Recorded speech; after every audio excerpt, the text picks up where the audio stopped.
Donc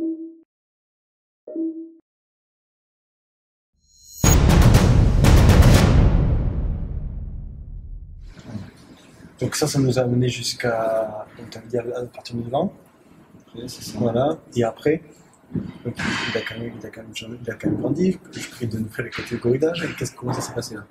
À partir de 8 ans, il a commencé la compétition. D'accord. Voilà, où il a commencé à faire des TMC. Mhm. Alors, les TMC, c'était vraiment le tout début des J'allais te TMC. dire, ouais, c'était le début, ouais. C'est le début des TMC. Ouais. C'était Patrick Dominguez qui avait mis ça en place. C'était Patrick Simon qui était le responsable de cette catégorie. Donc, on a beaucoup travaillé avec lui. Et donc, il y avait des TMC, des TMC interrégionaux, etc. Ça nous permettait de se confronter à d'autres joueurs hors de la ligne. Je le faisais aussi monter de temps en temps un petit peu en catégorie. Je le faisais jouer en TMC 9 ans, donc sur un an de plus. Alors, comme en plus il est plutôt de fin d'année, de fin septembre, donc il rencontrait des joueurs qui avaient un an et demi de plus que lui. Donc voilà, on essayait de mixer un petit peu tout ça. Ça jusqu'à l'âge de 9 ans. 9 ans, il y avait les tournois nationaux, donc il participait aux tournois nationaux également. Donc voilà, sa programmation un petit peu de compétition, c'était ça, c'était les TMC et les tournois nationaux. Donc il n'y avait pas un volume de tournois qui était ultra important, mais c'était suffisant pour que lui puisse se faire plaisir. Ouais, et surtout, l'avantage du TMC, quand même, c'est que quand tu fais une tour normaux, voilà, il faut les enchaîner, les tours. Là, tu as quand même 3 ou 4 matchs qui vont être assurés. Et, voilà. Toi, qu'est-ce que tu en penses en tant que joueur là, Moi, je sais pas si ça existe encore. Oui, si.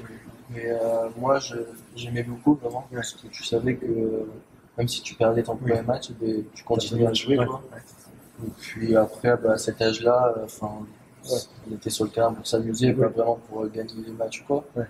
On était plus là pour prendre du plaisir. Donc moi, je trouvais ça sympa parce que c'était sur une semaine, je crois. Une semaine et tu jouais tout le temps, donc c'était cool. Ouais, c'était bien. Donc, c'est important ça, hein, parce que vite on veut dire il faut aller à la compète, il faut du résultat, il faut avancer. Et là, finalement, quand tu entends des jeunes qui disent que oui, on veut faire du match, on veut enchaîner, tu comprends bien que l'envie du joueur, c'est de s'amuser.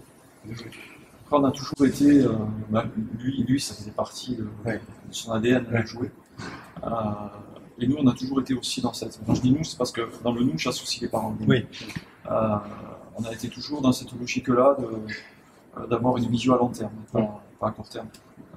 J'ai une petite anecdote, moi qui connais, parce que je la raconte souvent, et puis il s'en souvient aussi, à ce sujet, pour dire que le résultat n'était pas pour nous essentiel. On s'était retrouvé sur un TMC à Menton, un TMC 8 ans à Menton, où il avait joué, c'était super, il avait gagné des matchs, et puis il s'était retrouvé en finale. Et en finale, donc, le programme, il y avait d'abord la finale filles, ensuite la finale des garçons. Donc moi, je regardais la finale des filles, et arrivé à la fin du match des filles, je commençais à tourner la tête pour savoir où était Hugo. Je ne le trouvais pas, je ne savais pas où il était. Et je voyais par contre son adversaire qui était au bord du cours, en train de déjà se préparer. Il avait 8 ans, ce gamin-là, mais il était déjà en train de se préparer, de s'échauffer. Voilà. Et Hugo, donc je le cherche dans le club. Et en fait, il est derrière le clubhouse, il était à table de ping-pong, il était avec tous ses copains et à faire des tournantes, il était rouge de sueur et il jouait comme ça. Et là, franchement, je me suis figé. Et je me suis posé la question. Qu'est-ce que je fais? Est-ce que je le retire ou est-ce que je le laisse continuer à jouer? Et en fait, je l'ai laissé continuer. Et quand le match a été terminé, là par contre, je l'ai pris, je lui ai dit allez hop, tu prends ta raquette. Donc il est passé la table de ping-pong au terrain de tennis. Il a perdu le match, mais il a fait un bon match. Je me souviens, il avait perdu en 3-7. C'était super. Et t'as jamais regretté à un moment donné de te dire si j'avais sorti, il aurait été un peu dans ce âge-là? Jamais. Non, jamais. C'était non. Et donc c'est pour dire un petit peu. L'idée c'était vraiment de travailler sur du long terme. Et même dans les programmations de semaine, on avait cette vision-là, à savoir que pendant 3-4 ans à peu près, pour le programme de semaine, on a enlevé un entraînement de tennis pour lui mettre une séance physique. Et une séance physique, on organisait des cycles de sport.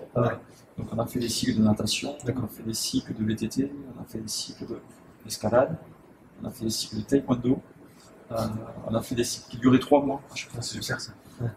Et donc on a répété ça pendant 3-4 ans. Donc on a enlevé. Et l'idée c'était de dire. De quel âge à quel âge c'était ça?